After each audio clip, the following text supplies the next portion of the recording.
Okay, so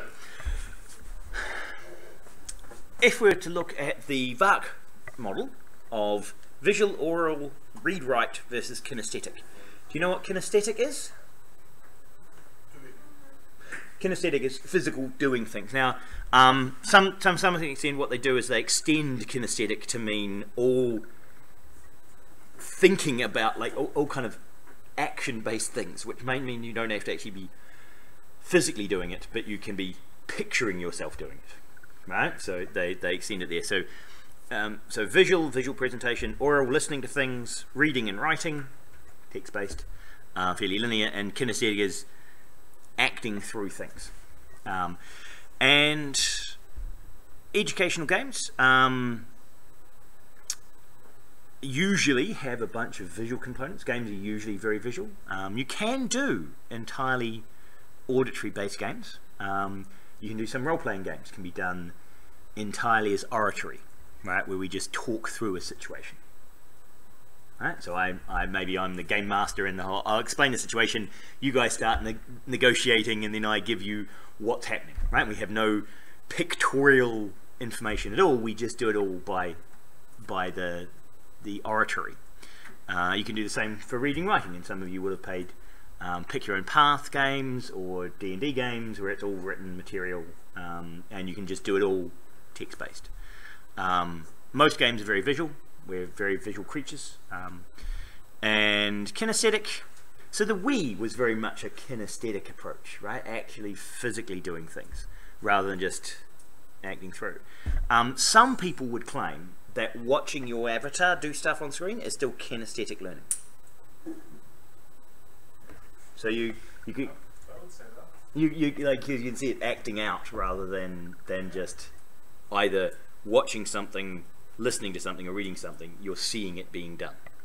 So games could be, a lot of visually based games could actually be considered kinesthetic, whereas you're in control of an action that is being played out. Right? So part of the VARK model is the suggestion that because people learn differently, so this is Fleming.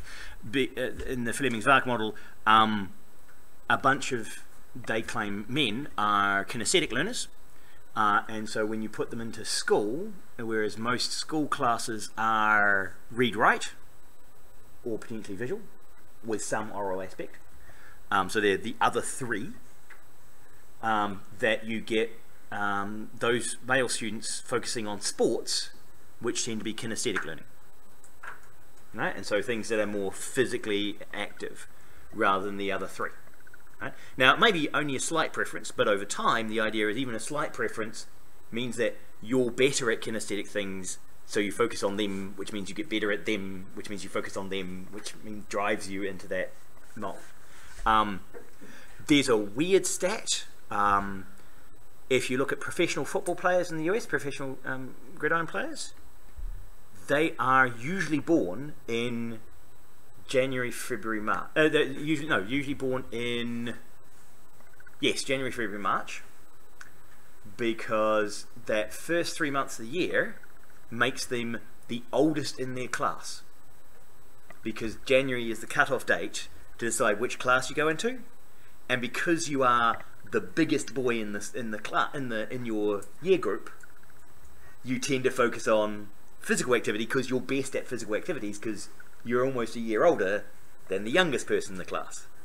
And so even that small variation of the amount of development you get within a year is enough to mean you're more likely to end up as a professional sportsman if you're born in the first 3 months of the year than the last 3 months of the year, because we have this weird chronological cut-off point that we divide people, right? And so even if it's just subtle, it seems to be that it gets reinforced. So again, the learning styles say that you should, they propose that you break things into what people are good at. I'm not sure that's always the best idea, right? Another set, Feldman, learning and teaching styles, so sensing and intuitive people versus verbal, inductive/deductive, people who are thinking about stuff, acting and reflecting, trying to think things out, rather than inferring things. And sequential versus global. So these are all, so they basically create these sensing versus intuitive, so concrete, practical, or conceptual, theoretical. Right? So they say these are opposed. So visual versus verbal. Like saying that, you know, you're either one or the other. You're either visual or you're verbal. You're either inductive or you're deductive. You're either active or you're reflective. You're either sequential or you're parallel and global. Right? Now, I don't think it's quite that simple a split, right? I feel sometimes I'm one and sometimes I'm another. Depends on the task. Right? There are some I think I might be very clearly one or the other, right? But active versus reflective, trying things out or thinking things through, that depends on the task. Some things I'll just give it a go. Some things I'll grab the manual and I'll read the manual before I start. Right? Because I have a different level of confidence in different things. Maybe I don't. I mean, I'm not sure. Like, do you guys? So here's the IKEA manual test. Who reads the IKEA instructions before they put IKEA furniture together? If it's complex. Yeah. Who like 4 legs and that's it? And no. So my lamp came with IKEA instructions. The IKEA instructions said, screw the back to the wall, put the front on, and then screw the front in. I didn't really need to read it. You look at it and there is like a back plate, a front plate, and 2 screws. I can see everything that's going on here. Don't need to read the manual. Right? But then, you know, if it's got drawers and opening cabinets and sliding bits and multiple parts, you can go. There's some instructions about your PC. If your PC doesn't work, check if your plug into socket. Yeah. It's probably the best solution. So yes, check it. Have you tried turning it off and on again? So, and like reading instruction manuals, it kind of depends. But his would say, you know, if you're sensing, so rather if you're are active versus reactive, right? So like the active just do it versus reactive where you think things through, and it kind of, it proposes that these are opposites, right? I don't think it's ever really as clear as saying people are clearly distinct. I think sometimes you do one, sometimes you do another. You treat the course-based one, so that for each course you sort of figured out which learning styles you prefer in that course. But saying like in general, that doesn't make sense. Yeah, I don't think in general it makes necessarily LSE. It may even not make sense within a course. It may, if you change concepts within a course, it may be that even within those concepts you need to do things differently.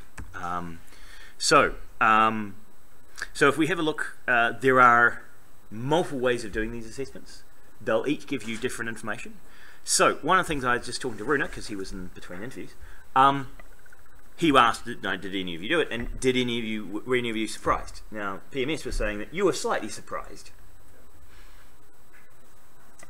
and I asked if you were given one of these learning styles and it gave you a different number or a different amount of one of the styles than you thought you were, how should you interpret that, and does that change what you do?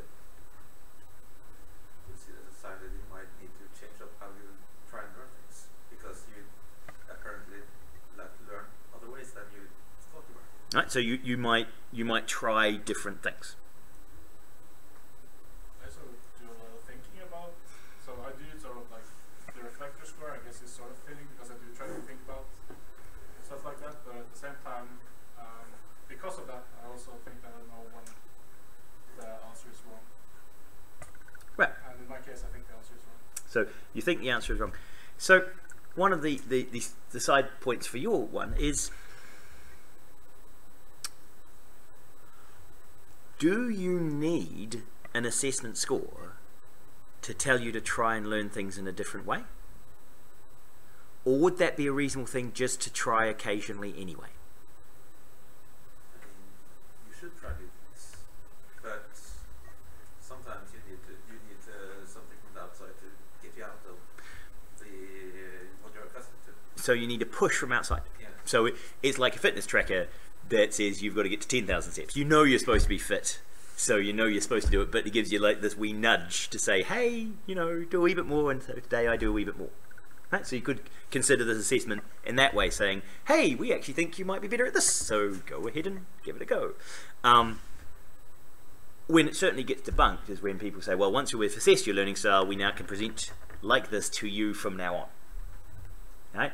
And they've done research and shown that that doesn't really actually improve the learning style, like the learning of those people very much. It doesn't appear that tailoring the education to you makes you learn a lot faster, right, or a lot better. So, question suggests, did your learning styles surprise you, which was what I just asked, and do you think knowing your learning style would be useful to you? So you think it might change what you did, so it might be useful. Other people's thoughts? You felt it was wrong, but that's partly because you think the questions were potentially not particularly useful. But I think it's really important. Like, there's a reason I try to think about how you learn the problems that I yep. solve. So do you think you should just focus on what you're good at, or do you think you should try things that you're not good at? It depends. What we're getting grades, so if you're min-maxing, you should probably just focus on the stuff you're good at. Right. So if you're trying to minimize effort and maximize grade, then you would focus on doing things in the way you're already good at them, rather than broadening yourself. What time frame are you min-maxing on? When you finish with your education. So you're trying to min-max per course, or for the whole degree? For one degree. So you accept a lower grade in first year to get a higher grade in third year. So are you? So what's the time frame of your min-max, right? Because I would contend most students are trying to min-max within an individual course, right? You guys just want to get the maximum grade you can right now for this course, yeah. Right? Doesn't matter what I end up getting for the course that follows on from this one, because I'll deal with that later. I'll min-max on this course. I'll do whatever I need to do now to get the highest grade I can. Yeah. So you're temporarily min-maxing on a relatively short duration. And I think even min-maxing on your degree again focuses on the short duration, not on your career. Right? So I think you're right. Incentives change whether you explore and learn or exploit what you already know. Yeah. So implications for education. So self-study. Should we just let you guys choose whatever style you like? Should we target your weaknesses and say, you're not good at reflecting. Maybe we should try and train you to be better at reflecting. Right? So maybe actually identifying your learning style means that we should specifically target things that you're not good at. We should actually answer wrong and get a higher reflecting. Hey, I've seen people when we're talking about the delta, that you, like how much you learn. The way you game that system is the first entry test you do really badly at, right? When they on the entry test, you do not try and do well on an entry test into any course, right? You flunk that as hard as you can, right? And then it'll be amazing because you'll be the most improved student in the course because look how bad you were in the entry test, right? It's it's one way of gaming that system, right? So you explicitly say, oh yeah, no, throw me in the briar patch. I hate thistles. Right? You all know, what's that? Oh, I forgot the name.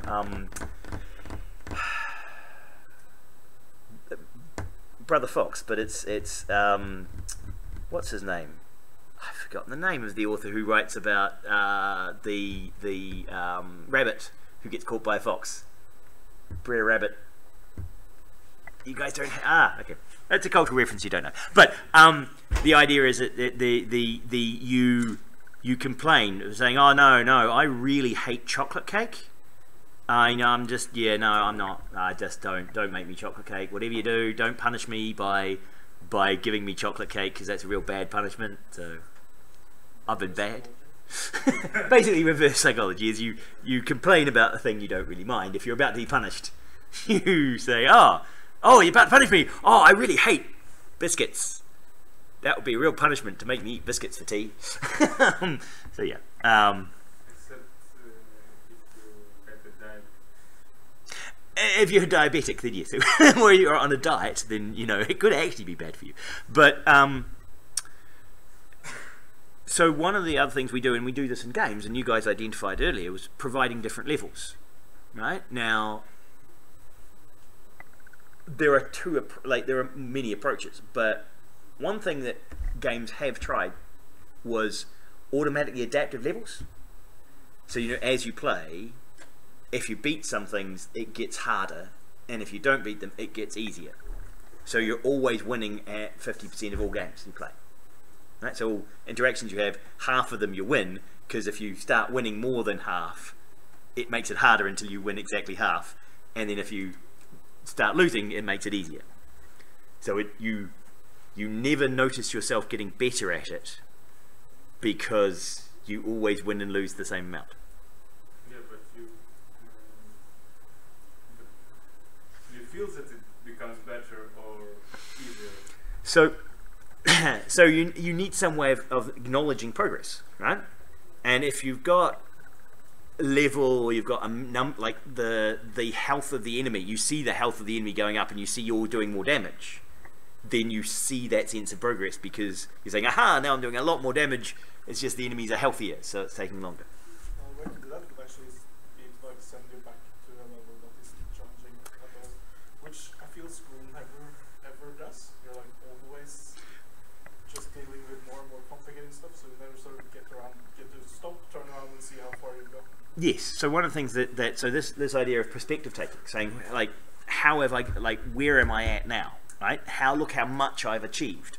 One of the challenges that you guys are all hanging out with other people who are about as intelligent as you, and are all trying to do the same kind of thing, and so you're all pretty average for the people you spend time with, right? So what you do is you cultivate really, really stupid friends. It's one way of feeling superior, right? But no, that's not necessarily the best way of doing it. But it's this idea that seeing that progress, right? If we were always adapting to your learning style and always kind of catering to it, you might not ever see you developing and trying new things and exploring and getting better at stuff, because we're always adapting it. So to some extent, those signposts, seeing that progression is quite important. One of the interesting questions that came up in the talking with Basil about the cyber range: should your grade in first year really matter? Or, theoretically, could you do what you do in games, where you go back to an earlier level, play it again, and get a much higher score? So, for example, a game design course in first year. We have a game design course in first year. Let's say you get a B in the game design course in first year. You then spend a lot of time making games through your degree. You get much better at making games, and you become quite a good game developer, right? And game design, you're a really good game designer. But you still got that like B in first year. If you did it again, you'd ace it easy. You'd get an A. Should we update that grade to say, well, actually what your current level on this skill would be an A? In Norway, you have the opportunity to manually go back and redo it, even though that might be really slow and boring because it's not targeted at you. But even, let's say you got a D in first year. Should I be, if I had an AI system that knew how to assess a game designer, and then just was watching you through your degree and watching the games you make and going, aha, I see you've applied that bit of theory to that game, I'll just up your first year qualification as a game designer. Is it a modular thing? We say, by the end of your degree, your game designer skill should be how good you are now rather than how good you were 2 years ago. Then you should switch that up to stats, so that you end your degree with a certain amount of stats. Yes, and so you can up them whenever.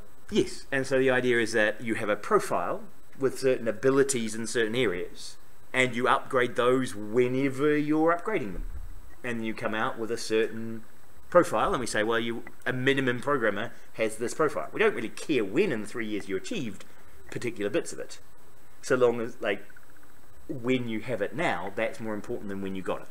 Also having it sort of be continuous also deals with the problem of exam, which is in general a horrible way of assessing people. It's a horrible way of assessing people, and it locks a measurement in the past, right? So the way that we do education, this idea of balancing the environment, balancing your learning styles, or that may be less important than actually changing the way we think about skills. And instead of assessing them as a timestamp of they were in the past, do we do them like games and say, well, actually, we'll let you retake that if you want to see how good you are now at an earlier level, as Anton was saying. If you want to check how you were at an earlier level, why don't we just let you do that, and then you can say, look, on the early levels, I aced those, right? I'm 3 stars on all of the first levels because I decided to go back and see how good I was, and yes, I'm now awesome at those levels. Rather than having to stick with the grade that you got the first time you tried it. Alright, so games seem to treat that differently to education. I think games are better and potentially give you a better profile of what you're good at than education currently does, which is these timestamps of when you achieved that thing. So, we have 29 slides and I only have 8 minutes.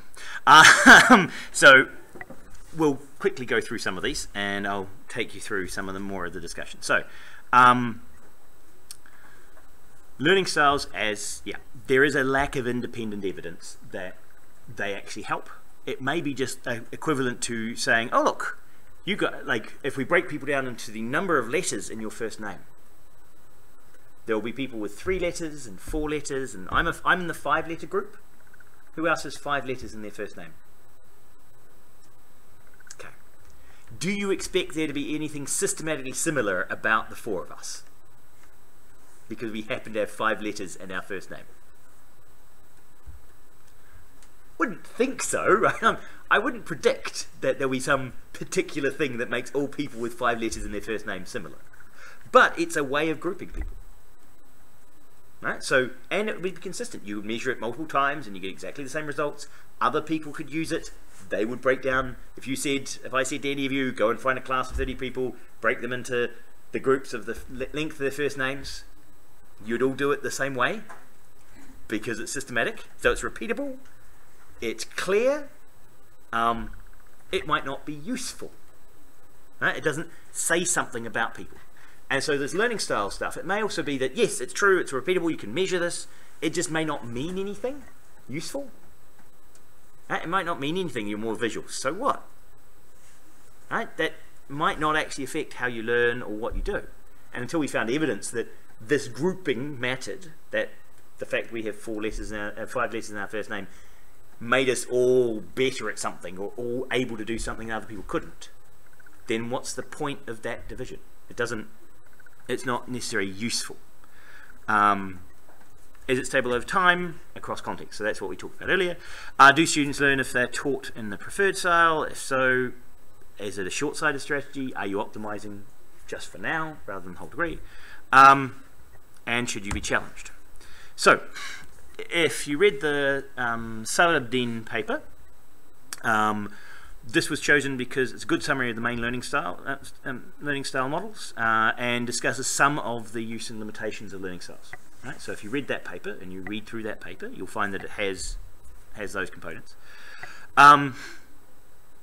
It has an incomplete presentation of the results. It doesn't actually kind of go through everything systematically. Yes, the results and the discussion mixed into one soup. So you know the difference between results and discussion? Yes, so what happened and then what you think about that. Now it's very easy to mix those. You guys do, master's students do this almost all the time when they first start writing reports which actually have a results section separate from a discussion section, is that you give a result and then you make some comment about it, right? You say, 34% of the students liked assignment 1. because assignment 1 was well aligned with the learning objectives of the course. So no, that's now a discussion about why they liked it. That's not a result of what they said. What they said is 34% of them liked first assignment 1. Right? That's the result. In the discussion, you say the reason why they liked it was probably this, this, and this, and could have been related to this part of it. Right? So, for example, in my first year course, the hardest or the worst multi-choice question in terms of it was negatively correlated with overall grade, i.e. good students did badly in it, bad students did well in it, was the question on genre. Right? What does a genre describe? And there were 5 answers, and it seems independent on whether people were good at this or not. Right? A lot of people got it right, but it didn't matter whether you're a good student or a bad student, whether you got that question right. One student asked me during the exam, "What's that word?" And I said, "It's genre." And he went, "Really?" I said, "Yes." I went, "Okay." Because it's spelled G-E-N-R-E, genre, because it's French and the English just steal words. And so when you read it, unless you've heard it, I talked about it in the lecture, but I don't know if people made the connection between that spelling and what I said. And so they didn't know what the word meant. So it was kind of independent of whether you'd studied the course or not, whether you knew what that word meant. Right? So if I had said this was the hardest question, and then said, because they didn't know that it was the word genre because of the audio, that discussion of it, the audio that mattered, that's in discussion, not in results. Right? It's very easy to make that mistake, to interpret results as you make them, because you just mentioned it here and you think, oh, you mentioned it and you think, oh yeah, and that's because of this, and mention this thing, that's because of this, and mention this thing, that's because of this.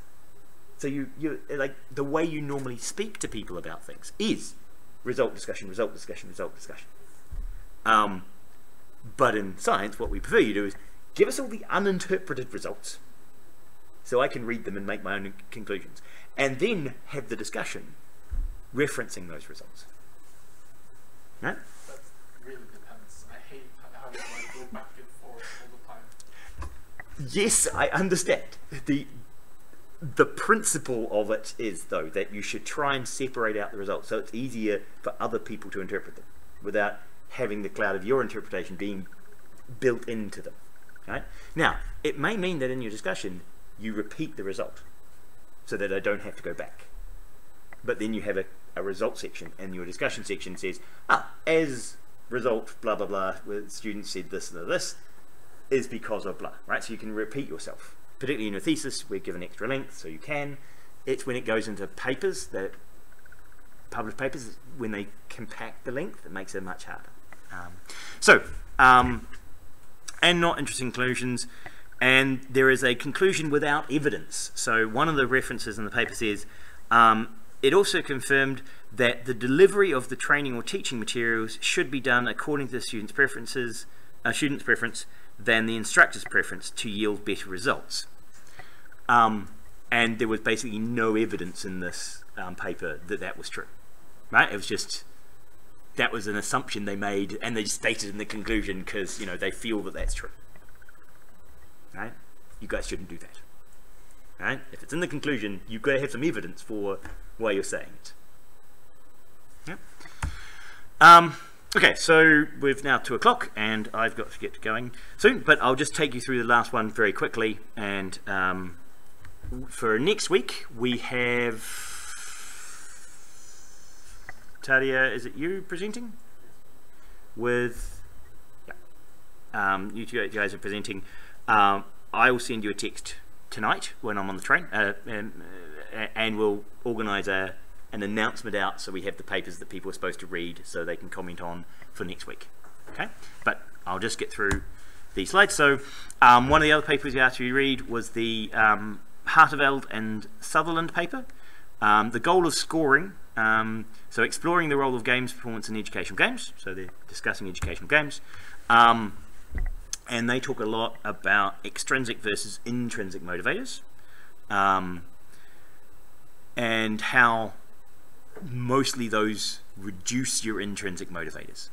Right? So very useful to look at this paper, particularly if you're looking at making serious games and educational games, how you damage people's intrinsic motivators.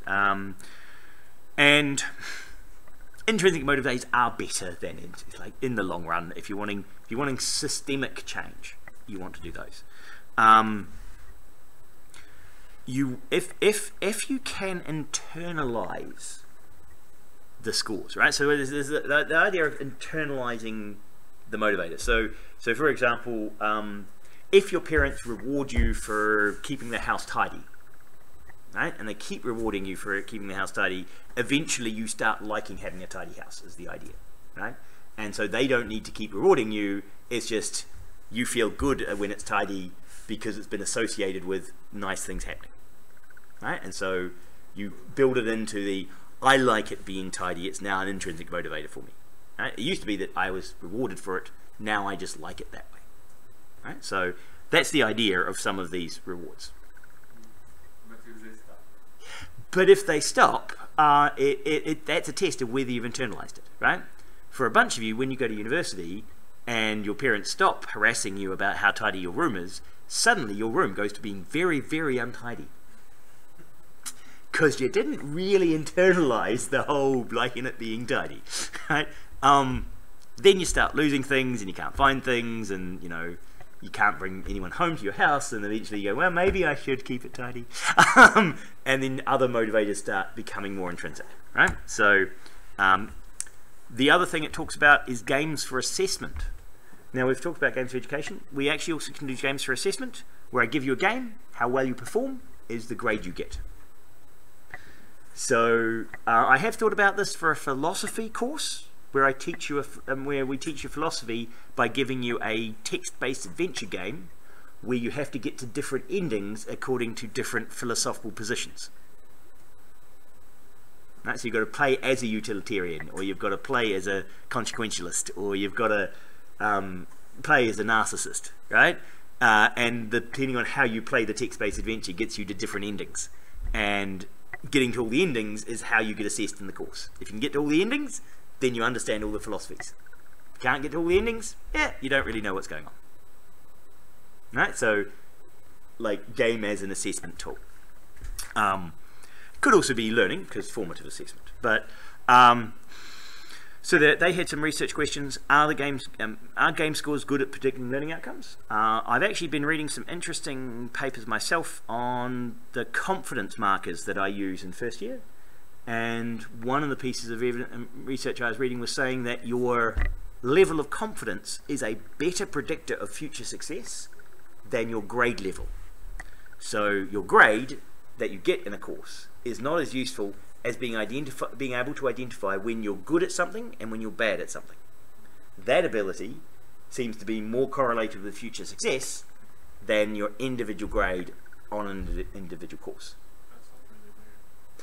I think it's not really weird because it's quite easy to explain in a sense, because if you are studying a course and you get 60% right and 40% wrong, and you know exactly which 60% you got right, if I asked you to study, you study the 40% you got wrong because you knew which bit to study. Right?